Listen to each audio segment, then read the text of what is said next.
Welcome to Age, Pension, Super and Retirement. I am your host Yvonne, and as always, this is information only and never personal advice.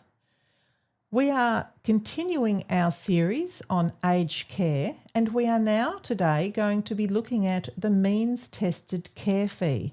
I'd like to welcome back Gayle McHugh, who is helping us unpack lots of topics in this aged care series. Gayle is the Director of Prosperity Planning Partners. Hello, Gayle. Hello again. Let's get into it, Gayle.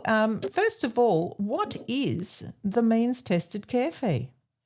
For many people moving to aged care, it's a total surprise. It's an absolute surprise because if you've had a home care package at the moment, there's a lot of providers out there that have not asked you to make a contribution towards your care. Now, I know that sounds weird because you've got a package, but the government did set it up so that you were expected to be paying a contribution towards your cost of care if you were at home. And so when somebody moves to an aged care facility as a permanent resident, they suddenly go, "What do you mean I've got to pay a means-tested care fee?" They get a little bit upset because they've not had to do it before. It's not been in their awareness that the government can ask them to contribute. That's the first part. It's a surprise. And the next part is it's complex. When you go into aged care as a permanent resident, you need to arrange a means assessment with Services Australia or Veteran Affairs, depending upon who you receive your age pension from. If you do not receive an age pension at all, then you still have to speak to Services Australia.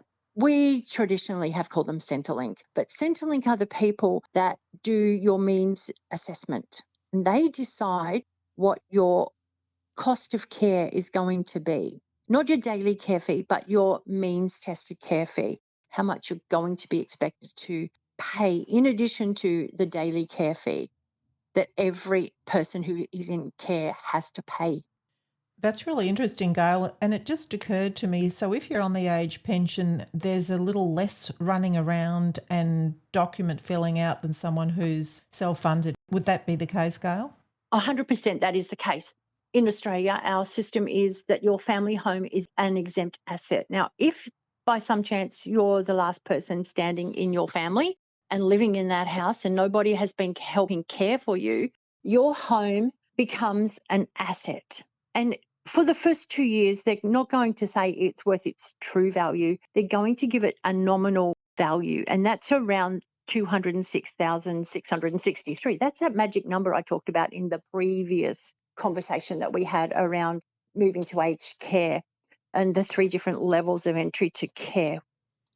That's really interesting, Gayle. Thanks for pointing that out. Now, how is this means-tested care fee actually calculated?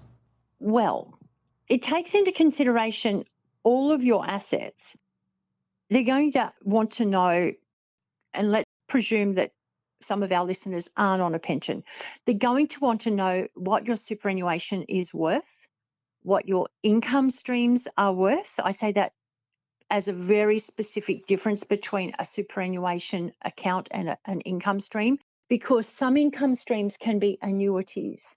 And those annuities can come with some really lovely concessional testing at Centrelink, depending upon how they're lodged and for how long they're lodged. And then, go on. Then they're going to include your bank accounts, your share portfolio, any other things that you have. You could have a stash of silver and gold. That all needs to be declared.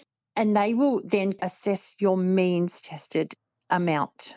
And that's part of the means-tested amount assessment. Then there's all the income that you might receive. I've mentioned before that some of our other listeners may have defined benefit scheme superannuation funds. They have a high level of cash flow, but no true value behind the cash flow. So they can't be assessed for a capital amount for that income stream, but they're assessed on the income that they receive. And all investment assets, bank accounts, superannuation, shares, etc., are deemed to be earning whatever the deeming rate is at the time. That's great, Gail. So if someone has a age pension, can I Hmm. just ask, is it really important that they have a current accurate value?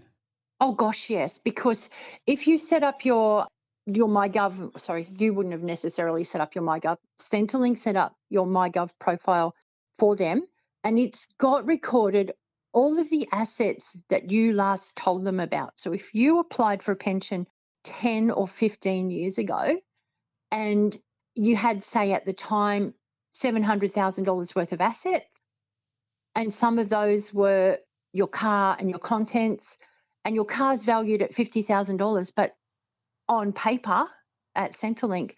But if you were to sell it, you might only get $5,000 or $10,000 for it.